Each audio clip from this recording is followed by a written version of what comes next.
Bonjour à vous, mes chers auditeurs.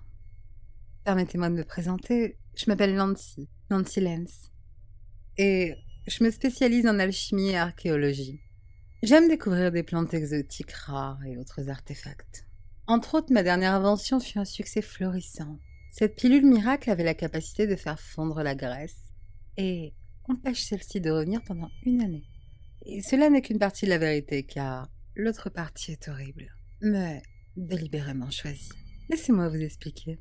Voyez-vous, cette pilule miracle contient un ingrédient très spécial, le Longiminus fatalis immortalis. C'est un ver immortel vorace qui se régénère constamment et qui adore se nourrir de la graisse humaine, avant d'hiberner durant une année. Durant cette période, ces pauvres imbéciles admirent leur propre corps.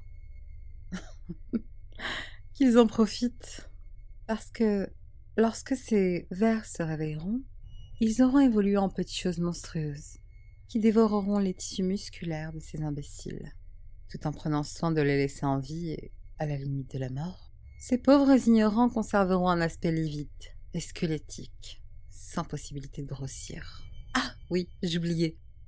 Mes sujets d'expérience ne peuvent pas non plus se tuer, car ces vers ont la capacité de régénérer chaque tissu et organe.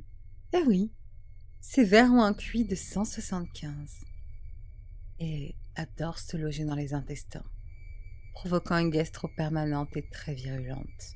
Inutile de dire que, même si ces imbéciles se noient dans l'alcool, cela ne servira à rien car mes sujets deviennent immunisés contre l'effet de l'alcool et de la drogue.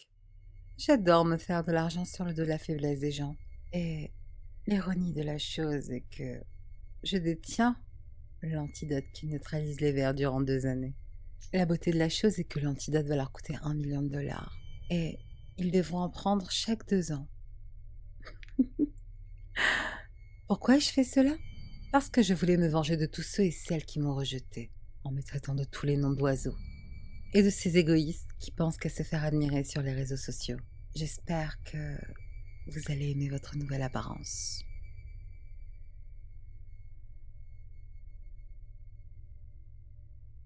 Dans l'obscurité, je me voile, aussi silencieuse que la pénombre.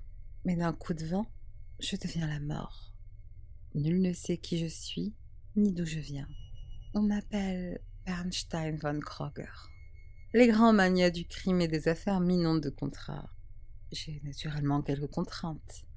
Je ne fais aucun mal aux animaux, enfants et aux vieillards. Je refuse tout contrat les concernant. Et je déteste au plus profond de mon être tous ceux qui leur veulent du mal. Car moi j'ai des valeurs et un sens de la justice malgré mon dévouement aux ténèbres. J'aimerais vous parler d'une de mes exécutions rapides, celle d'un être infect. J'ai reçu un contrat sur sa tête. Cet homme avait été responsable d'un incendie dans un zoo, sûrement pour se venger de son patron. Pauvres animaux. Ils n'ont rien fait de mal, mais cet homme va le payer. À un tel point que j'ai envie de le faire gratuitement. Mais seulement pour la guilde des assassins. C'est primordial de se faire payer. Donc, je lui ferai le contrat pour $1 symbolique. De toute façon, mes revenus atteignent l'équivalent de plusieurs millions. Et pour les cas spéciaux comme lui, je dispose d'une cabane au milieu de nulle part, avec un sous-sol aménagé, insonorisé, dans lequel je pourrais faire souffrir au maximum, à son plus grand déplaisir, cet être immonde. J'ai des réserves de nourriture pouvant tenir des semaines dans cette cabane pour moi. Ah, je vais m'amuser comme jamais. Cet homme devrait bientôt sortir de sa garde à vue. Malgré tous les témoignages recueillis par la police, et il devra être amené à comparaître dans quelques mois. Un homme comme lui ne mérite pas une seule seconde de liberté. Il prévoit de s'enivrer dans un bar. Je vais l'attendre, avec de l'éther. Et je saurai quoi faire le moment venu. Un moment qui arriva très vite. Je l'ai mis dans le coffre de ma voiture et direction ma cabane. Qu'il profite de son sommeil parce qu'à son réveil, il ne dormira plus avant longtemps, très longtemps. J'ai préparé mes instruments. La salle de décompression, une lance, une marmite et mon cher ami, Las Messer des Totes. Le couteau de la mort commence à se réveiller. Je vais pouvoir entendre la douce musique de ses hurlements. J'ai l'intention de le torturer. Un long moment. J'ai commencé par lui arracher ses ongles, lui coupant chaque doigt et chaque orteil. Après, j'ai écorché sa jambe droite comme on épluche une patate, avant de lui lancer du sel. Et sa jambe gauche, j'ai décidé de la faire bouillir. Et que dire de ses yeux? Eh bien, j'ai versé de l'acide sur son œil gauche. Mais je lui ai tout de même laissé un, pour qu'il puisse voir tout ce qu'il me reste à lui faire subir. Il est temps de lui ouvrir l'estomac, afin d'enrouler ses intestins sur une manivelle. Je me demande si ses cheveux sont combustibles. Maintenant, il faut que je m'occupe de ses bras. J'ai un hachoir à viande, et si je mettais son bras dedans? Tiens, je prends le droit. Ça y est, c'est fait.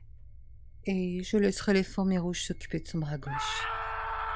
Quelle jolie musique d'entendre ses cris et supplications. Il ne mérite que ça. Cette espèce de pourriture avec ce qu'il a fait à ces pauvres animaux aux os. Je vais en finir. Je vais préparer la lance dans la chambre de décompression.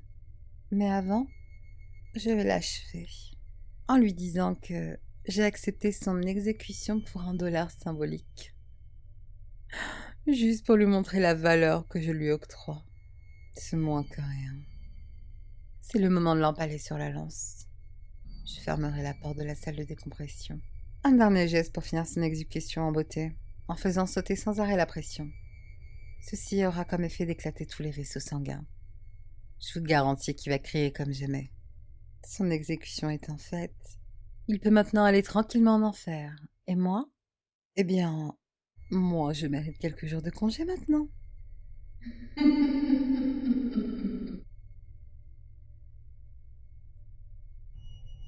C'était un soir d'été particulièrement chaud.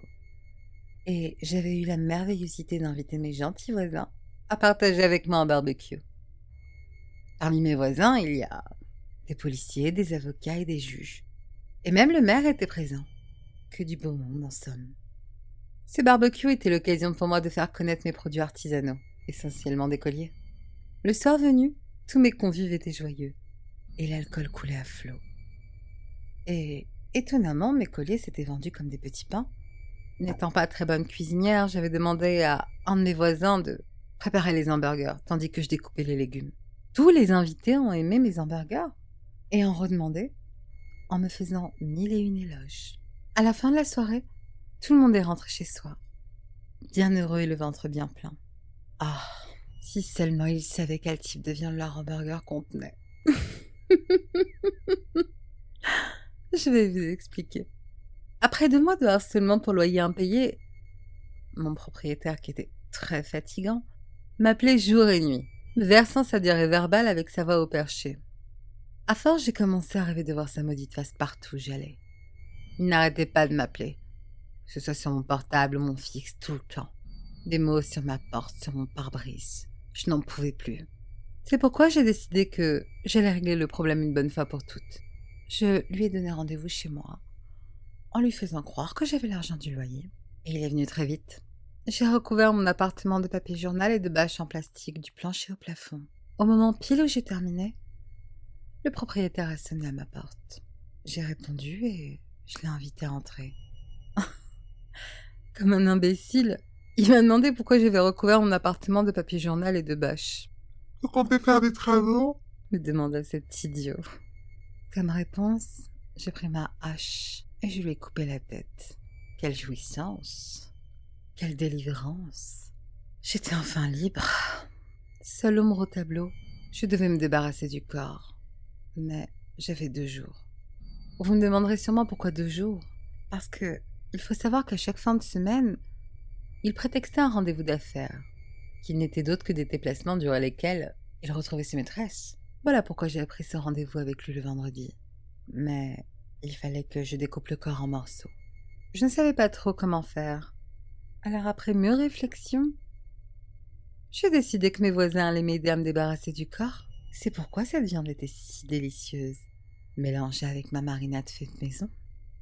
Au fait, les colliers artisanaux étaient confectionnés avec ses dents et ses os, vu que je n'aurais pas pu nourrir mes convives avec.